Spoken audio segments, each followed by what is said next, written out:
Hey guys, and welcome to episode 1 of Oak Hill Cemetery in Lampasas, Texas. I want to start this episode out with a trigger warning. There will be some very sensitive topics that are talked about today.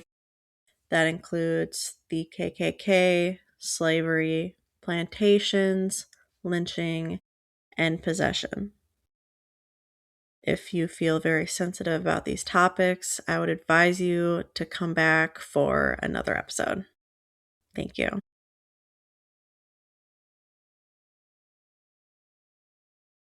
Now, I'm going to start out this episode today with giving you guys just a little bit of history about the town of Lampasas, which was established July of 1855 under the original name of Burleson. Now, Lampasas has a very, I'd say, interesting claim to fame, and that would be the sulfur springs.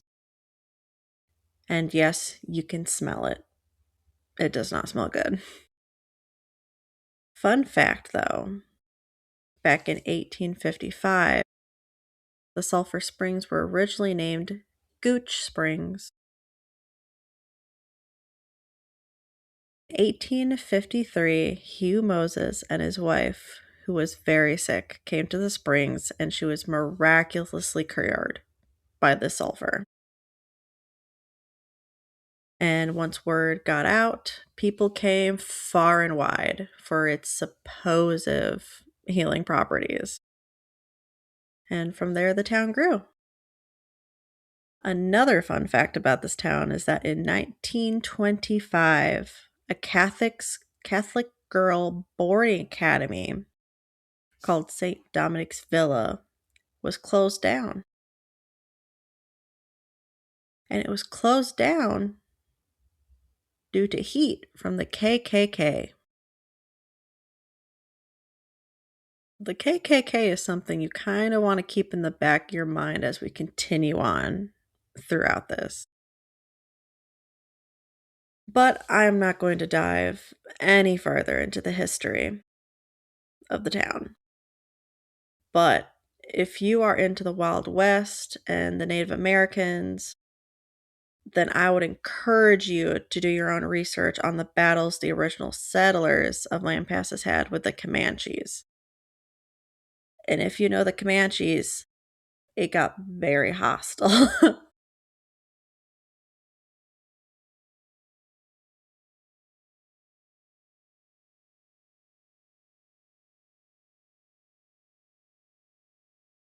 Okay, now we are going to dive into Oak Hill Cemetery, the only cemetery that is in the town of Lampasas.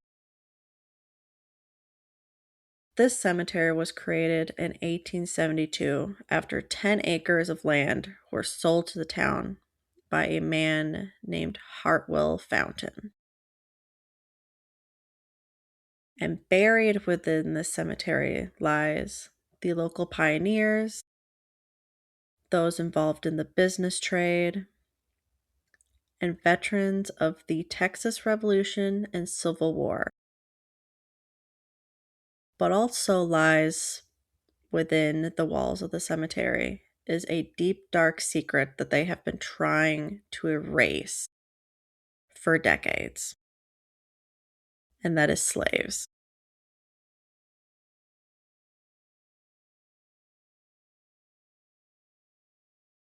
Plantations and slavery used to exist in the town of Lampasas. But if you go to Lampasas now in 2026, searching for any remnants of them, you aren't going to find anything. Why? Well, the town burned it all down. If you're going to try to erase that deep, dark past of plantations and slavery, how else do you do it but burn it all down and then refuse to talk about it? But if you're going to have a conversation with anybody and be like, "Hey, where are you from? Where are you from?"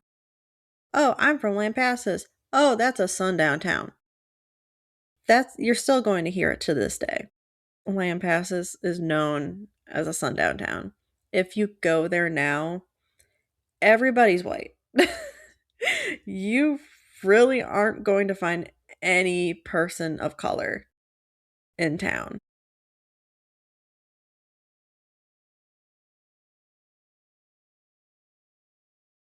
So, my husband graduated from Lampasas High School.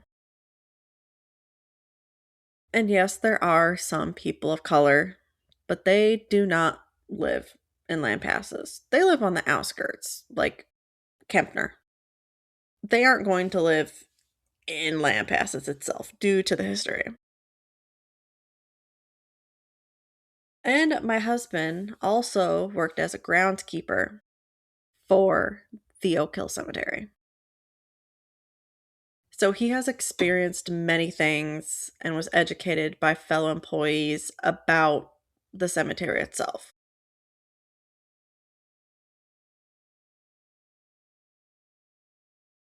And from what I'm about to talk about, my husband has taught me a lot before going and seeing the cemetery. There's there's a lot to be had.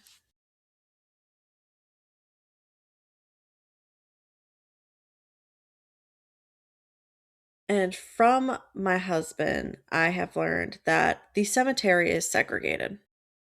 There is a black side and there is a white side. And there's also the original cemetery that can be found in the way far back. And in the original cemetery, what you're mainly going to find is family plots. And on the outskirt borders of the family plots, you're going to find slaves. They are slave master plots, with usually the house slave that is buried on the very outside of it. And you will also find many unmarked graves that belong to black people and slaves. There is one family plot in particular you will see in the like original cemetery. And when you go there, it's look for the one that has the Confederate flag in it. On the outside of it, you will find a big mound of dirt right up against it. That's the house slave. And then right like 2 feet from it, you will find two other humps. And those are other slaves that were buried alongside of them. And then if you go like 10 feet in the opposite direction, you will find three unmarked slave graves as well.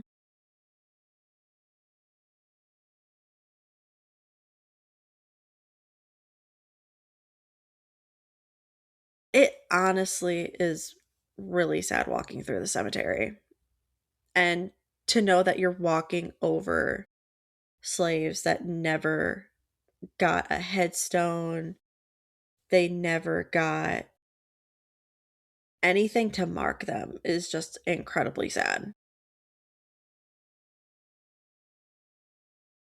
And even in the black section, there's plenty of graves that are like marked for black slaves and like people who were freed from slavery, but still it's Lampasas and y'all know what went down during that time frame.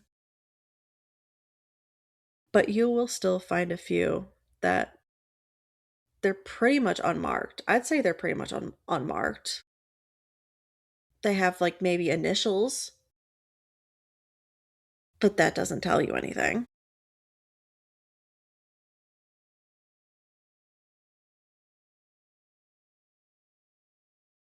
Now, on to the fun part, my experience. When I first went to Oak Hill with my husband, I was very excited. I love cemeteries, and he had told me a lot of interesting history. But he wanted me to physically go there since I can see, feel, and communicate with the paranormal.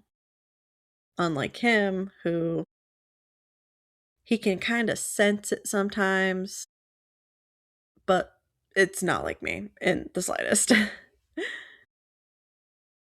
I want to get it out there that my husband did not tell me where to go or anything. He just let me go where I was being pulled, and I would just tell him what I was being shown. He mainly wanted to see if I was coming up with the same things he already knew.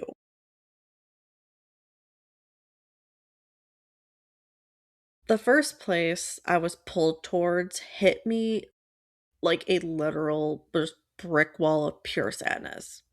I could not help but cry, and I couldn't stop. The area was just full of sad spirits.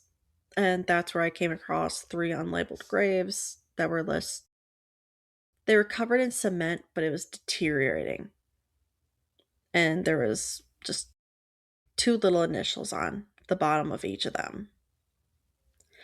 And I would crouch down and touch every single one of those just deteriorating graves, and I'd wait to see if like anything would come across to me.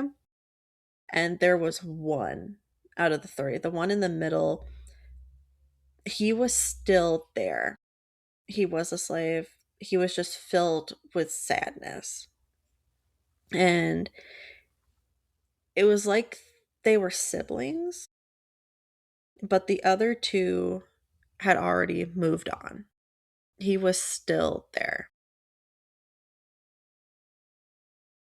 And in the black part of the cemetery, I didn't know I was in that part, but I picked up on it really fast with what I was feeling and what I was hearing. Because while I was in that section, all I could hear was crying and screaming. That's all that was going on in my head. Nothing else. It was very overwhelming, and it was just a lot to take in.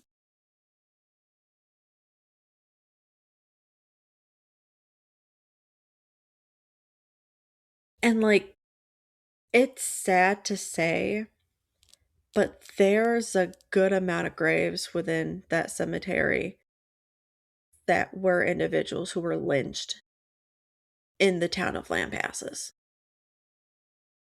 It's so it's so sad to think about even now. But when we left that section, it was like a barrier had been like lifted, and like I was just fine. Once I passed that barrier, I was good emotionally. I didn't feel any sadness or anything. And then we just kept going. And while driving, a young black man came to me. And I was seeing through his eyes, and I could hear his screams of terror. It felt like I was physically screaming. And while I was seeing through his eyes, he was being drugged to the hanging tree. I could feel his terror and his pain, and I could feel the noose around my neck. I saw the second he was lynched. I felt it. I had the difficulty breathing. This hanging tree is not far from the property itself. If you go there, you might even pass it. There is a old school in Lampasas, and on the property there is a very old Victorian house. This this house is known to be haunted in the town. This house doesn't even have electricity to it, but somehow the lights turn on. And on that property is a hanging tree. There's a couple hanging trees in Lampasas.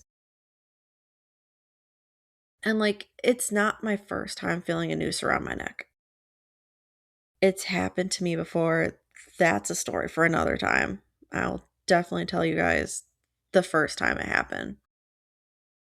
But it never gets easier. It really does. It doesn't get easier.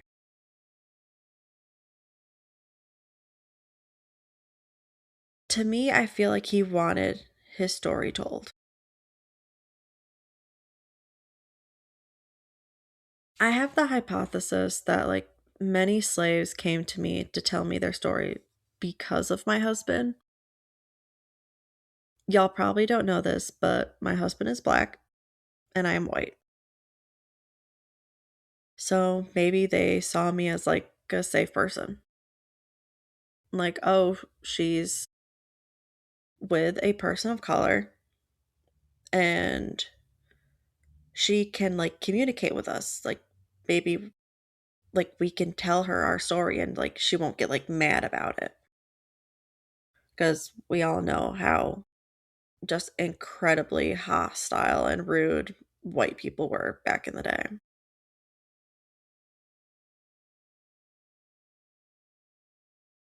I feel like they just wanted their story to be told and for someone to know and believe what had happened to them.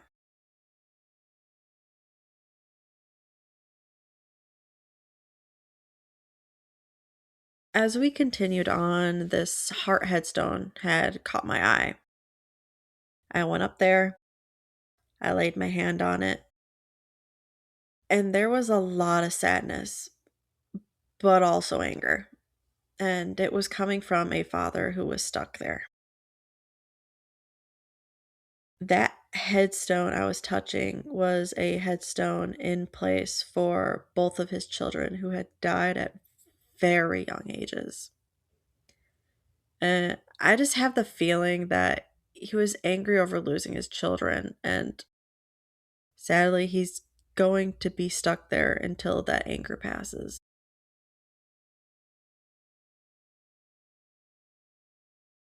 There was also a similar grave, just like that one, but it was an angel headstone.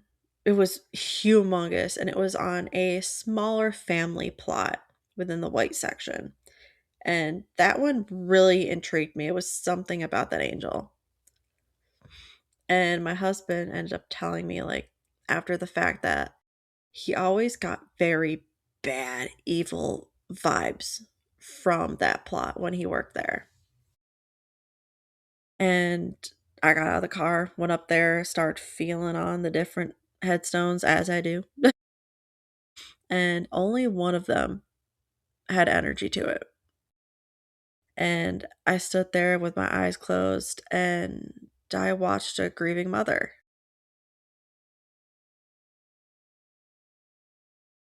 It was the week of Christmas, I would say probably somewhere in the 1800s.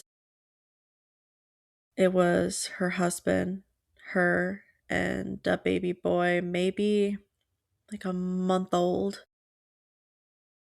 And they were in a sitting room. It was a very elegant seat like sitting room. There was a lot of like red velvet and gold going on in there, so they were loaded. They had a lot of money. But there was a doctor there, and sadly the baby had passed away. And it was their only child.